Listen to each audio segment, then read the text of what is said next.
Hi hello ವೀಕ್ಷಕರಿಗೆಲ್ಲ ನಮಸ್ಕಾರ. BSV ಕಿಚನ್ಗೆ ಸ್ವಾಗತ. ನೀವು ನೋಡ್ತಾ ಇದ್ದೀರಾ ತುಂಬಾ ಸ್ಪೆಷಲ್ ಆದಂಥ ಅಡುಗೆ. ಯಾಕಂದರೆ ವರ್ಷಕ್ಕೆ ಒಮ್ಮೆ ಮಾತ್ರ ಸಿಗುವಂಥದ್ದು. ನಾವು ವರ್ಷಕ್ಕೆ ಒಮ್ಮೆ ತಿಂದರೆ ಸಾಕು, ಇದರಿಂದ ತುಂಬಾ ಹೆಲ್ತ್ ಬೆನಿಫಿಟ್ಸ್ನ ಪಡ್ಕೋಬೋದು. ಏನಪ್ಪ ಅಂದರೆ ಈಗಾಗಲೇ ನೀವು ತಮ್ಮನೇಲಲ್ಲಿ ನೋಡಿರ್ತೀರ, ಬಿದಿರು ಕಳಲೆ ಅಥವಾ ಬಿದಿರು ಕರಳೆ. ಇದನ್ನು ಮಾಡಲಿಕ್ಕೆ ನಮಗೆ ತುಂಬಾ ಪದಾರ್ಥಗಳು ಬೇಕಾಗುತ್ತೆ. ಎಲ್ಲ ರೀತಿಯ ಸೊಪ್ಪು, ಎಲ್ಲ ರೀತಿಯ ತರಕಾರಿ, ಎಲ್ಲ ರೀತಿಯ ಕಾಳುಗಳನ್ನ ಬಳಸಿ ನಾವು ಈ ಒಂದು ಅಡುಗೆನ, ವಿಶೇಷವಾದಂಥ ಅಡುಗೆನ ಮಾಡಬೇಕಾಗತ್ತೆ. ಸೊ ಇಲ್ಲಿ ನಾನು ಏನೆಲ್ಲ ತರಕಾರಿ ಸೊಪ್ಪನ್ನು ಬಳಸಿದ್ದೀನಿ ನೋಡ್ಕೊಳ್ಳೋಣ ಬನ್ನಿ. ನೋಡ್ತಾ ಇರ್ಬೋದು, ಎಳೆ ಬಿದಿರನ್ನ ತಗೊಂಡು ಒಂದು ದಿನ ನೀರಲ್ಲಿ ನೆನೆಸಿಟ್ಟು ಸಣ್ಣ ಸಣ್ಣ ಪೀಸಸ್ ಮಾಡಿ ಅದನ್ನು 6 ರಿಂದ 7 ಸಲ ತೊಳ್ಕೊಬೇಕಾಗುತ್ತೆ.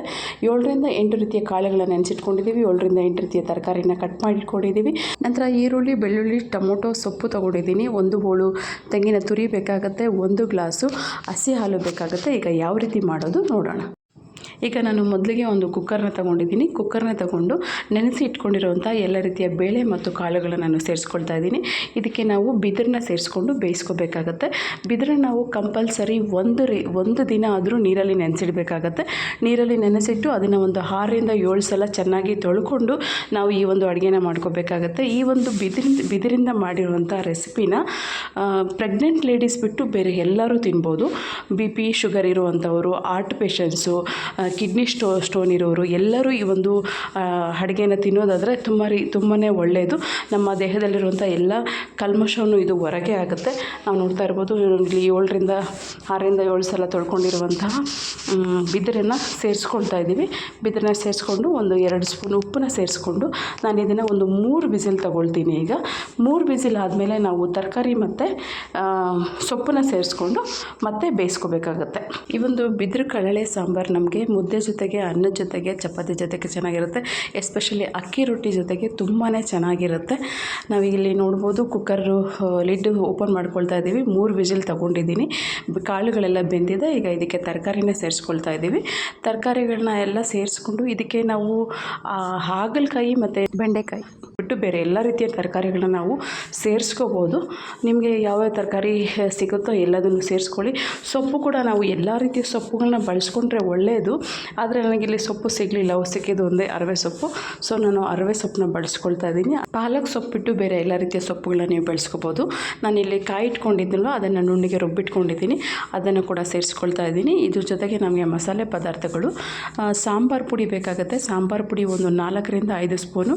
ಅದ್ರ ಜೊತೆಗೆ ಧನಿಯಾ ಪುಡಿ 1 ಸ್ಪೂನ್ ಬೇಕಾಗುತ್ತೆ. ಇಷ್ಟು ಸಾಂಬಾರು ಪುಡಿ, ಧನಿಯಾ ಪುಡಿ ಹಾಕಿದ್ರೇ ಅದು ಟೇಸ್ಟ್ ತುಂಬ ಚೆನ್ನಾಗಿರೋದು. ಬಳಸ್ಕೊಳ್ಳಿ. 1 ಸ್ಪೂನು ಅರಿಶಿನ ಸೇರಿಸ್ಕೊಳ್ತಾ ಇದ್ದೀನಿ.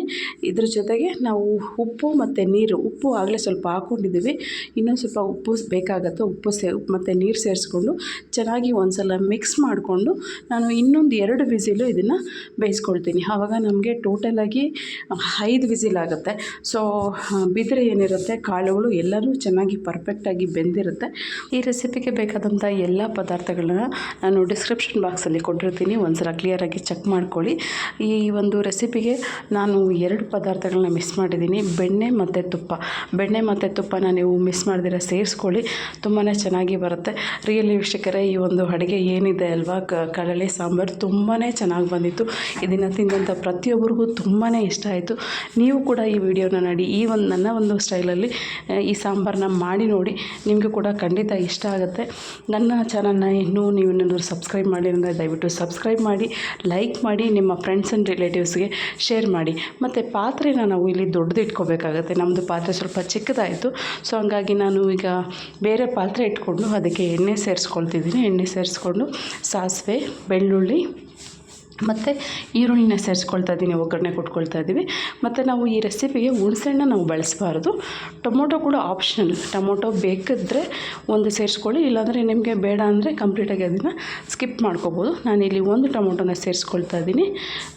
ಇದನ್ನೆಲ್ಲ ಒಗ್ಗರಣೆ ಕೊಟ್ಕೊಂಡು ಮತ್ತು ಸಾಂಬಾರು ಏನು ರೆಡಿಯಾಗಿದೆ ಅದನ್ನು ನಾವು ಇದಕ್ಕೆ ಶಿಫ್ಟ್ ಮಾಡ್ಕೊಳ್ತೀವಿ. ನಾವಿಲ್ಲಿ ನೋಡ್ಬೋದು, ಒಗ್ಗರಣೆ ರೆಡಿಯಾಗಿದೆ ಮತ್ತು ಸಾಂಬಾರು ಕೂಡ ಆ ಕಡೆ ರೆಡಿಯಾಗಿದೆ. ಈ ಸಾಂಬಾರನ್ನ ಈ ಕಡೆಗೆ ನಾವು ಈಗ ಶಿಫ್ಟ್ ಮಾಡ್ಕೊಳ್ತೀವಿ. ನೀವು ಮೊದಲೇ ದೊಡ್ಡ ಪಾತ್ರೆ ಇಟ್ಕೊಂಬಿಡಿ, ದೊಡ್ಡ ಪಾತ್ರೆ ಇಟ್ಕೊಂಡು ಆರಾಮ್ಸೆ ಮಾಡ್ಕೊಳ್ಳಿ.